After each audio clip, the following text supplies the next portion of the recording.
My name is Derek. I've been working the night shift at a Walmart in Ashland, Oregon, for the past 11 months. The hours don't bother me anymore. Midnight to 8 a.m. It's quiet, predictable, and for the most part, uneventful. I clock in around 11:50, nod at Kevin from the evening crew as he clocks out, grab my walkie, and do the standard perimeter check before settling into the security booth behind the electronics section. From there, I can see most of the store through the cameras. The screen quality is garbage, the colors are off, and the audio cuts in and out when it wants. But it does the job. I patrol once an hour, more out of boredom than necessity. Most of the action comes from shelf stockers in the frozen aisle, or some truckers wandering in for beef jerky and cough syrup. The vending machine by the staff bathroom is out of order again. The only one that works reliably is the soda machine near the exit, and even that one coughs before it gives you your drink. Some nights, the silence inside this building feels heavier than it should. Not dangerous, just thick, like the air hasn't moved in hours. The fluorescent lights hum in a way that seems just slightly off tune. And if I focus too much, I start hearing other things under the hum. Distant clicks, tiny thumps, barely audible breathing behind the shelves. I tell myself it's the heating system, or maybe the ceiling vents shifting. There's a certain comfort in the monotony.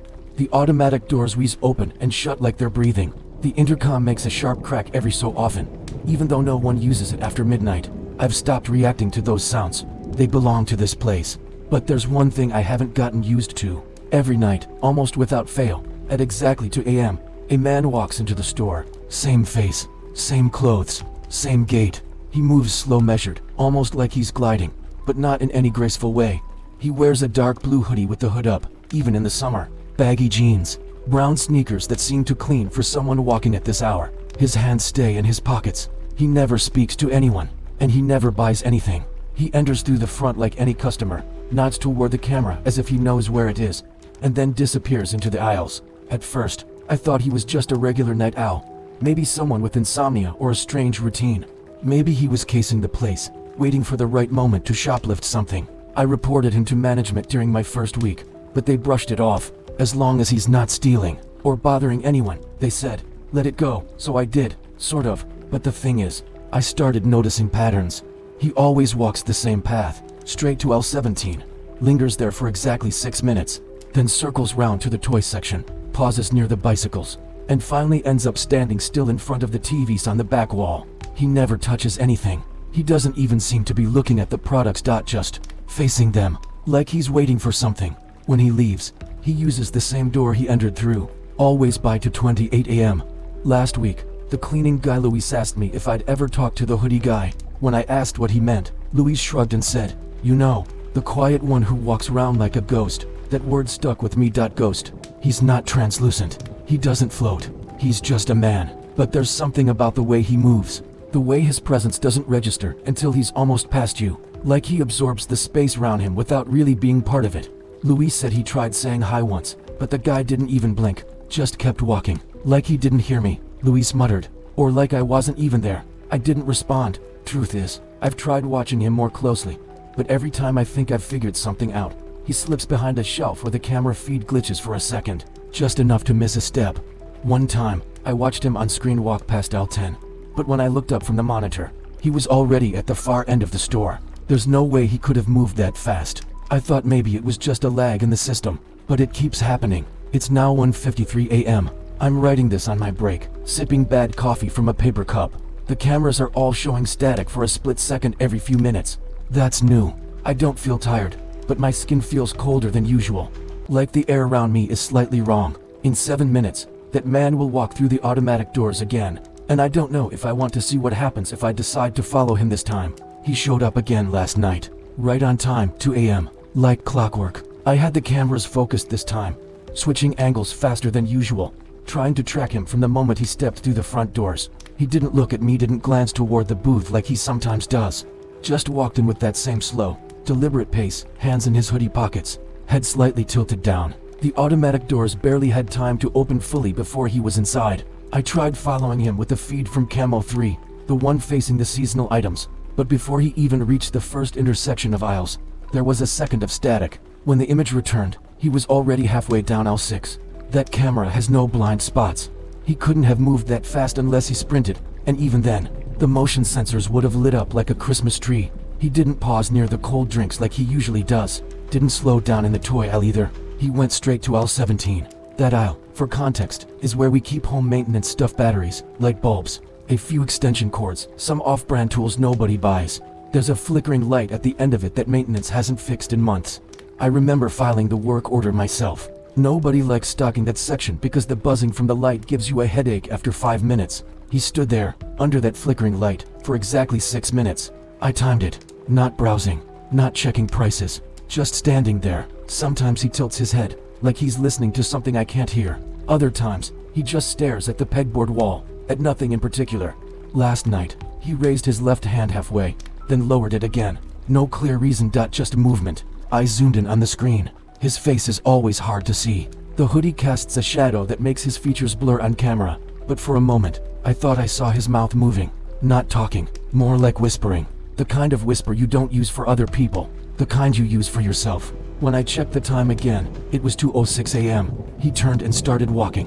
I switched to Kim 12. His usual path takes him past the bicycle racks and around the garden section. This time, though, he stopped halfway and stared at one of the security domes on the ceiling. It's a dummy, just plastic, no camera inside, but he stared at it like he knew it wasn't real. Then, as if remembering something, he turned away and resumed his slow path. He paused in front of the TVs at the back wall. All of them were off, screens dark. He just stood there again, not watching, just facing them. I thought about getting up, about leaving the booth, walking over, and asking him who he was or what he was doing. I even reached for my flashlight, but something stopped me. I can't explain what it was. Not fear exactly, more like hesitation. Like the feeling when you walk into a room and immediately forget why you're there. Like your brain pulls the brakes without telling you why. By the time I looked back at the monitor, he was gone. I scrubbed back the footage, nothing. One frame he was there, the next he wasn't. No footsteps, no motion alerts, nothing. I walked the store twice. Aisle 17 was empty. The air back there felt colder than the rest of the store. But I didn't see anything. No one. No sign of him leaving. The front doors didn't open again until a delivery guy came at 3:15. He's not just a late night wanderer. I'm starting to believe he's here for something. Or maybe because of something. I don't think this is random. And I don't think he's alone. I started watching him every night. Not just casually checking the cameras, really watching. I logged every appearance, every route he took, every pause and movement. I built a routine around his routine. If he was going to be here at 2 a.m., then I'd be ready at 1:59. Cameras primed, every angle mapped. I even printed out a floor plan and marked where he stopped, how long he lingered, what direction he turned when he walked away. I didn't tell anyone. Management would laugh it off, and Luis already thinks I'm seeing ghosts. But I needed to know, because something was wrong with how he moved. Not just the pace, there's something off about his path. Too consistent, too rehearsed. Like he's following a script only he can see. On Tuesday night, he did something that made my stomach tighten. As he walked past aisle 12, he suddenly stopped and turned his head slowly, precisely toward the ceiling-mounted camera above him. He stared directly into it. Not just a glance, a full, locked-in stare. The feed flickered for a second. When it stabilized, he was walking again, like nothing happened. But when I reviewed the footage later, that part wasn't there. The stare was gone. The video skipped from him approaching aisle 12 straight to him turning the corner toward hardware. The timestamp chunked by 3 seconds. No error message, no glitch indicator. Just gone. I've been in this booth nearly every night for almost a year. I know our equipment. I know how it behaves when the system lags or a camera goes out. But this isn't like that. This is deliberate. Something or someone is removing pieces of the record. Pieces that involve him. I started noticing a secondary pattern. On nights he shows up, which is almost every night, there's always one camera that malfunctions. Not the same one. Never in the same part of the store. But always one. The feed will cut out for exactly 8 seconds, then resume like nothing happened.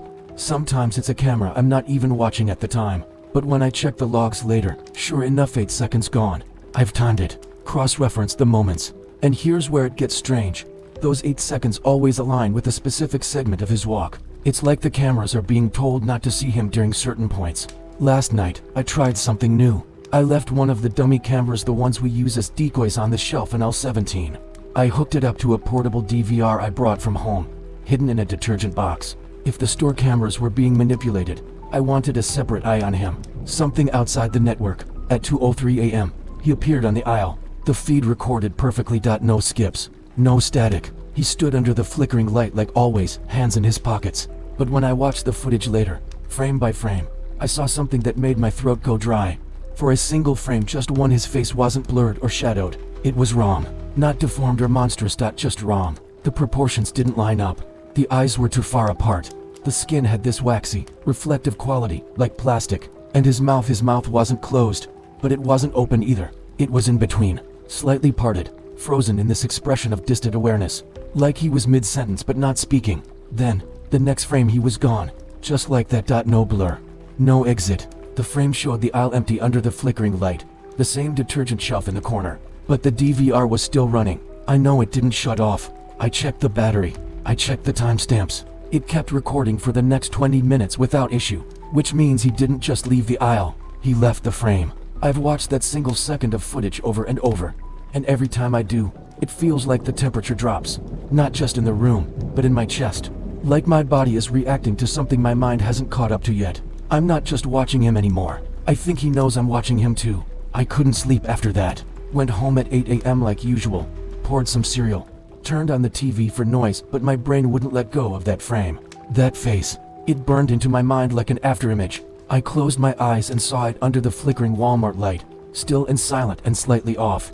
Like something that didn't know how to be human but was trying to wear one. That night, I brought the DVR back. Same setup. Same detergent box. I adjusted the angle slightly to cover more of the aisle. I also taped over the LED indicator just in case he could somehow see it. I don't know why I assumed he might. I guess a part of me stopped thinking of him as just a man. At 2 a.m. sharp, he entered again. Walked the exact same path. My eyes darted between the store's monitors and the feed on my laptop. He reached aisle 17. Paused. I watched from both angles. Then, everything went dead. The store cameras froze. Not all of them, just the 4 closest to aisle 17. Screens went black, then static. At the same exact second, the portable feed cut out. Not static, not a freeze, just a black screen. As if the device had been turned off. But the battery light was still green. I tapped the keys, adjusted the connection, nothing. After about 10 seconds, everything came back. The Walmart monitors resumed like normal. And the man was gone. I played it cool. Walked over slowly, flashlight in hand, like I was just doing my rounds. Aisle 17 was empty. The air felt strange again, stale, heavy, like it had been still for too long. The flickering light above buzzed louder than usual. I reached for the detergent box, pulled out the DVR. The screen was still black. Back in the booth, I replayed the footage. It had recorded everything right up until 2:04 a.m. Then, 10 seconds of black. No transition, no distortion. Just gone. And then, without warning, the feed returned except the aisle was empty. Like he'd never been there. But something was different. I scrubbed back through the last frame before the blackout. And there it was again, something you wouldn't notice unless you were looking for it. In the corner of the shot, halfway hidden behind a shelf of extension cords, was a second shape. Smaller. Lower to the ground. Almost crouched. I enhanced the frame as much as I could. It looked like a person but hunched, too thin, hands touching the floor. The head was turned slightly, as if looking directly at the hidden camera. Eyes glinting. No facial features I could define.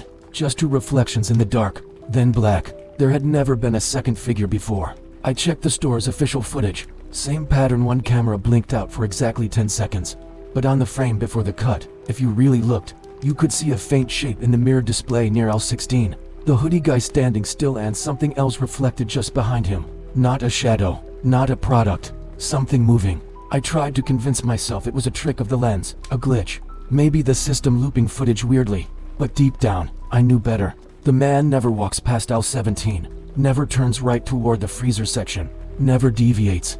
But that night, something else was with him. Or following him. Or maybe waiting for him. I didn't mention it to anyone the next morning. What could I say? Hey, there's a shadow figure crouching in aisle 17 during our security blackout. I'd be out of a job before lunch. So I stayed quiet, sat through my shift, tried to act normal. But the next night, at 1:59 a.m., something new happened. The door to the security booth creaked open. I hadn't touched it. No one else was scheduled to be inside. I spun around fast, flashlight up, but the hallway behind me was empty. And on the monitor in front of me, the man had already entered the store, 2 minutes early. He was never early before, not once. Every log, every recorded entry, every timestamp had placed him entering the store at precisely 2 a.m. Not 1:59, not 2:01. Always on the dot. But this time, he broke the pattern. I stared at the monitor, frozen, as the doors slid open and he stepped through. There was no hesitation in his pace. No glance toward the cameras. No nod in my direction. He moved like he had somewhere specific to be. But something about him felt off. He wasn't walking quite the same way. His usual slow, deliberate stride was still there, but it was heavier, like each step took more effort. Or maybe he was being pulled forward instead of walking. I zoomed in. The shadows under the hoodie were deeper than normal, to deep, like the light above him was bending away. I switched views to follow him down the main aisle. He moved past the toys, past the garden section straight toward aisle 17. I reached for the walkie on instinct, but didn't press the button. What would I even say? Possible intruder heading toward electrical cords. Instead, I stood up.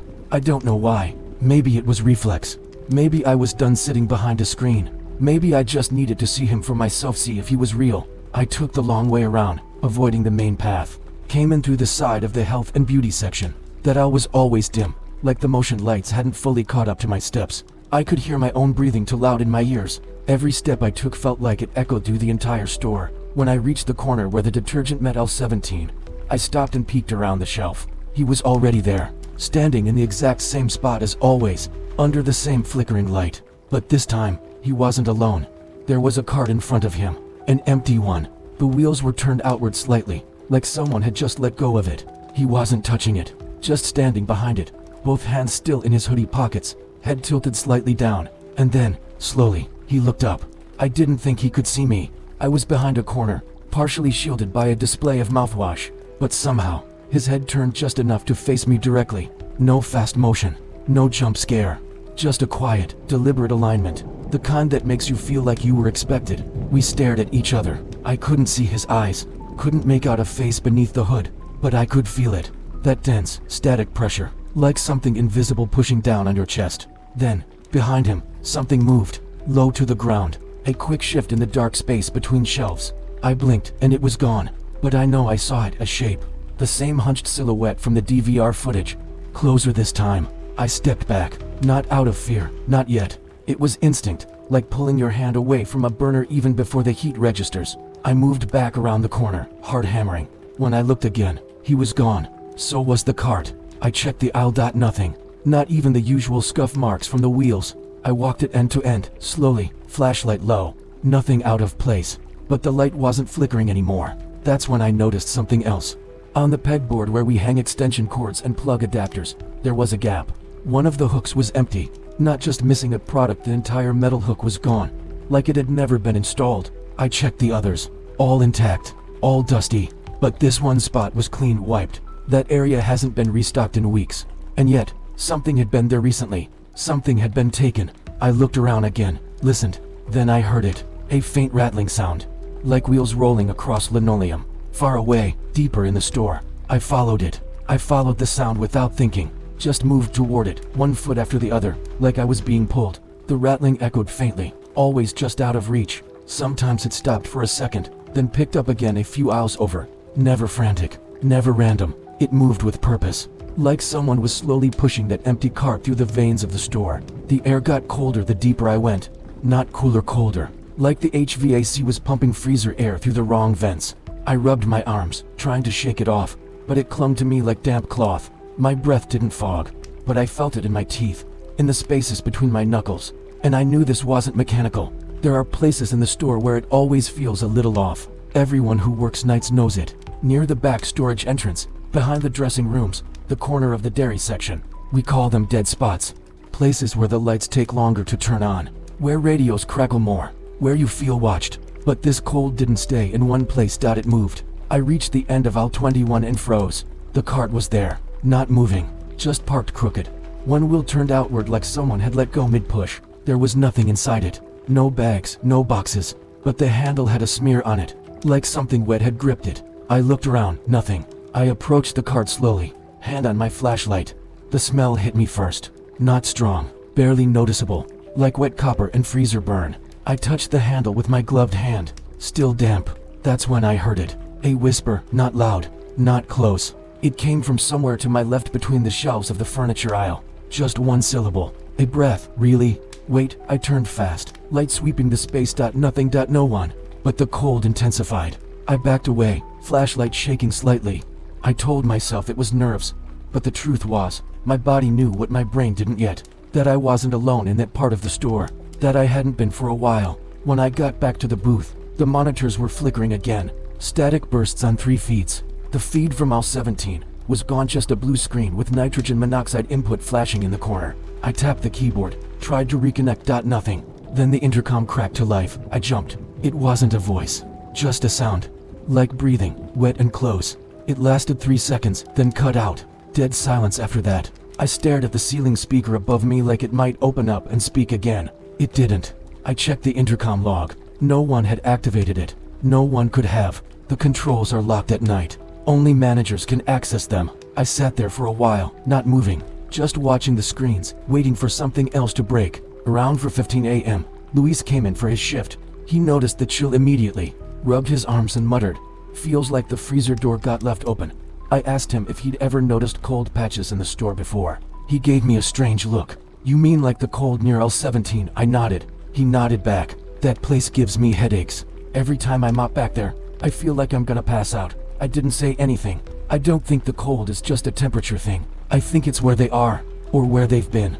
The walkie went off by itself at 2:06 a.m. I was mid-round, passing by the storage hallway near the break room, when it crackled to life. A short burst of static, followed by something that wasn't quite a voice. More like layered sounds, wet, slow dragging noises. The kind you might hear if someone was pulling plastic across a concrete floor. Then a whisper. Not in English. Not in anything I recognized. Just syllables, dry and garbled, low like someone trying to speak through cracked lips. Then silence. I froze in place. The sound had come through channel 1, the default. No one uses that channel after midnight. I keep it locked to channel 3 for overnight comms with cleaning or truck delivery. I reached down and switched channels manually. Dead silence on 2 and 3. When I flipped back to 1, there was one more sound. Just a breath, wet, trembling. Then a click. I raised the walkie to my mouth but didn't press the button. What could I say? Copy that. Who's there? I kept walking. Slowly. Every few steps I checked over my shoulder. The hallway was quiet. The lights buzzed softly, but they felt dimmer. Everything felt lower. The air, the sound, even my footsteps. Back at the booth, I pulled the logbook. There was a note from Jacob, the guy on shift last Thursday, scribbled quickly, hard enough to dent the page. It said, "Heard something on the walkie at 2 a.m. Thought it was feedback." Then it said my name. Didn't sleep after that. No one else had mentioned it. Nothing in the logs from the day shift. I called Jacob that morning. He didn't pick up. I tried again during the afternoon. Voicemail. When he finally texted back hours later, it was short. "Don't call again. I'm not coming back." That was it. I didn't push, but something about the message stuck with me. Not the words. The way they were typed. Cold. Final. Like something had closed in him. Like he had seen or heard something that convinced him the job wasn't worth whatever he had felt through that walkie. Later that night, I went through the walkie storage drawer in the back. We keep backups for the cleaning crew. One of them had a crack across the speaker grill, with a note taped to it. "Do not US E-voice" came through at 3:12 a.m. No one was on the line. No name, no initials. Just that sentence, and the walkie left untouched since May. I switched to that walkie the next night, just to test it. At exactly 3:12 a.m., it buzzed, not loud, not sudden, just a vibration in my palm and a hiss of static in my ear. Then I heard something move close, like it was coming from behind me. But when I turned, there was nothing. The booth door was shut. The monitors were normal. But then they has turned into something else. Breathing. Not mine. Not distorted. Just slow, steady inhaling and exhaling. It lasted 9 seconds. I counted. Then one word, "Stay," and then nothing. No voice logs. No feedback traces. I checked with the tech who services our comms once a month. He said there's no way for a walkie to broadcast unless someone with access presses the button. Said it was probably a prank. I asked if someone could be broadcasting from inside the store. He hesitated, then said, "Technically yes, but it would have to be someone using one of our linked devices. The thing is, every walkie is accounted for." I checked, except one. A unit that went missing from our supply closet back in April. No one reported it stolen. Probably just misplaced. But now I'm wondering if that unit ever really left, or if it's still here, listening. There's a convex mirror mounted near the pharmacy section, right above the shelf where they keep cold remedies and first aid kits. It's angled so customers can't hide behind the tall racks. I pass it every night in my rounds. Never paid much attention to it before. But 2 nights ago, I stopped in front of it. I don't know why. Just stood there for a second, maybe trying to fix my tie, maybe just stalling. The mirror was dusty, warped slightly at the edges from age or heat. But I could see myself, plain as day. Me, the empty aisle behind me, and the glow of the ceiling lights overhead. And then I noticed something. Behind me, in the mirror there was no one. But when I turned around, he was there. The man in the hoodie. 6 feet away, standing dead still, head slightly tilted, just watching me. I didn't move, didn't breathe. My pulse slammed in my ears. I turned my head back to the mirror.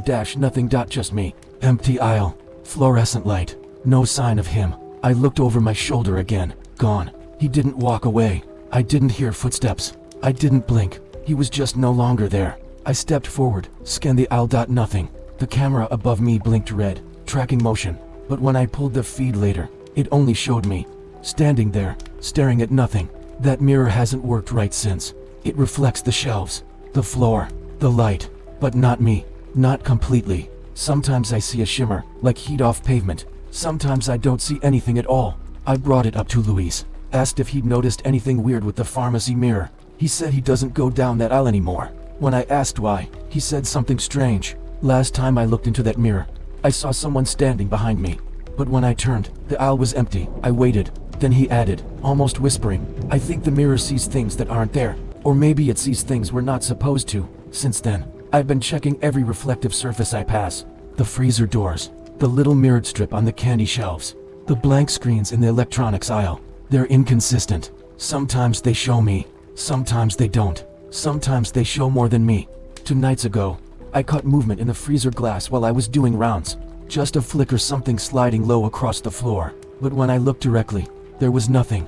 Only in the reflection, crawling, thin limbs, long fingers. No eyes. When I blinked, it was gone. I didn't sleep after that shift. I stayed up reviewing every piece of footage I had. Anything with glass, metal, reflection. Some patterns emerged. L17 doesn't reflect anything after 2:06 a.m.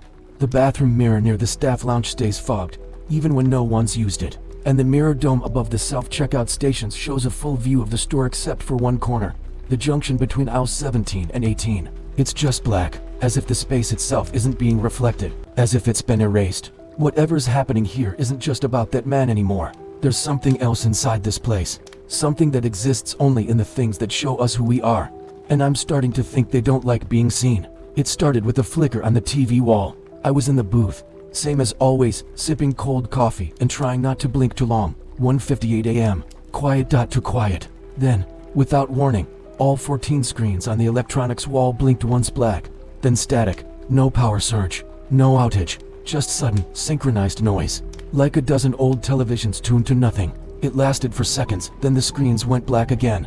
The lights in the electronics aisle didn't flicker. The consoles and demo tablets didn't restart.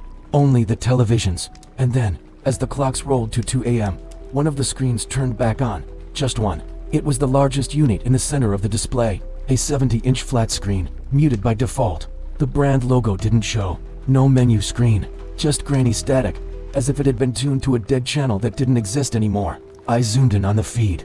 At first, it looked like normal white noise. But then shapes began to emerge, soft silhouettes that didn't make sense. Vertical lines where no lines should be. A ripple like something brushing up against the inside of the glass.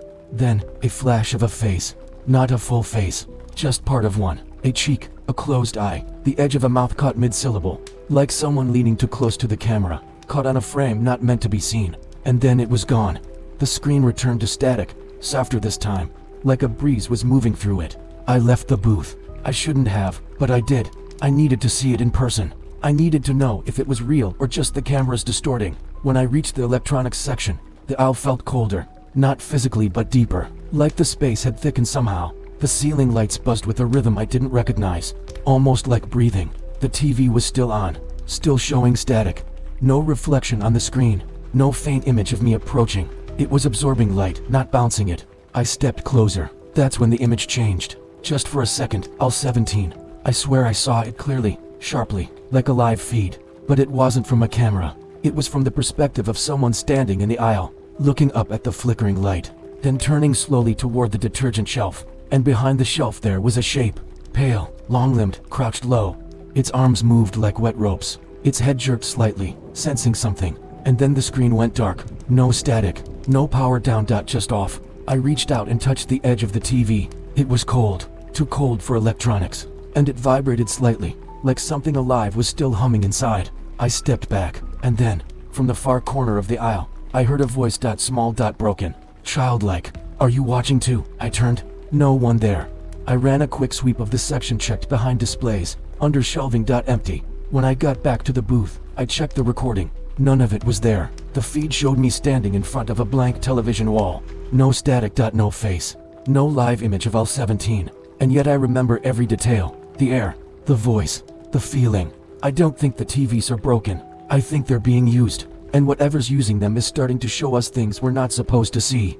He looked at me last night. Really looked. Until then, his gaze had always felt distant. Like he was scanning the shelves behind me.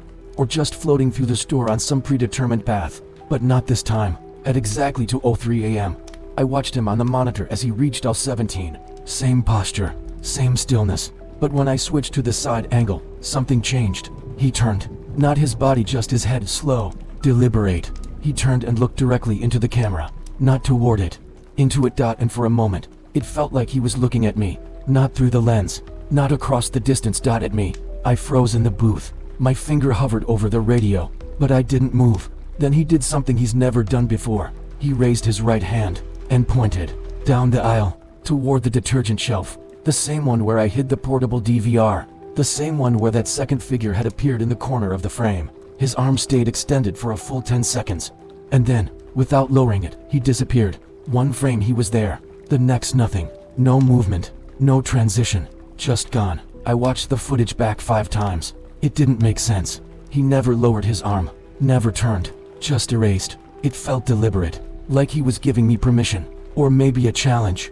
That night, I waited. I stayed in the booth until 2:45 a.m. Watching every camera, every aisle. Nothing moved. Nothing made a sound. Even the buzzing lights seemed to hold their breath. At 3 a.m., I got up. I walked to L-17 with the flashlight off. I don't know why. Maybe I thought it would make me harder to see. Maybe I just wanted to know if I could feel what he felt in that space. The air was dense, quiet. My boots echoed off the floor like I was in a gymnasium. Even though I knew the ceiling was low. When I turned the corner, the aisle was empty. But something was different. The cart was back. Parked at the far end. Perfectly aligned with the middle of the aisle. Empty. Clean. Like it had never been touched. I stepped closer. One of the overhead lights blinked. Then again. The same pattern as always. Buzz. Flicker. Buzz. As I reached the cart, I noticed something lodged in the wire grid near the handle. A strip of receipt paper, curled tight. I pulled it out and unrolled it. No store name. No barcode. No items listed. Just one word, printed in faint gray ink near the top. Come. I looked up fast, scanning the shelves, the shadows, the blind spots. But I wasn't alone. The mirror at the end of the aisle, the convex dome used to spot blind corners, showed me standing by the cart. And something else behind me, low to the ground, long arms, head tilted, just watching. I turned around, nothing. The aisle was empty. But the cart rolled forward an inch. Not much. Just enough to let me know it could move. I stepped back, and then I heard it again.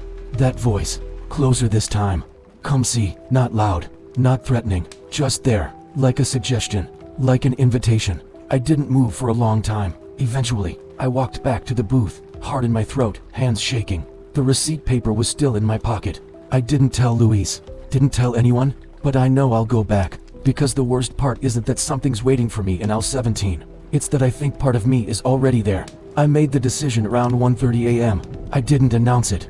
Didn't write it in the logbook. I just knew that tonight, I'd follow through. No more hiding behind monitors. No more studying footage. If I was ever going to understand what this thing, this presence, wanted from me, I had to go there, on their terms. I brought the DVR again, not to hide it this time, but to hold it, to capture whatever happened directly. I turned off all the store lights except the aisle motion detectors, left the booth without the walkie, and walked down the center of the store toward L-17 like I was walking into my own grave. At exactly 2 a.m., the cold began. It doesn't arrive like a wind or a chill. It sinks. Like water leaking into your bones. The temperature drop was immediate, dense, layered. My breath didn't fog, but the skin on my arms puckered tight. My ears began to ring faintly, like pressure was building. As I approached L-17, everything slowed. The lights at the far end were already flickering. That same rhythmic buzz. And the cart was there, dead center. Waiting. I stepped into the aisle. Instant silence. No buzzing lights. No hum from the freezer across the store. Not even my own footsteps sounded right.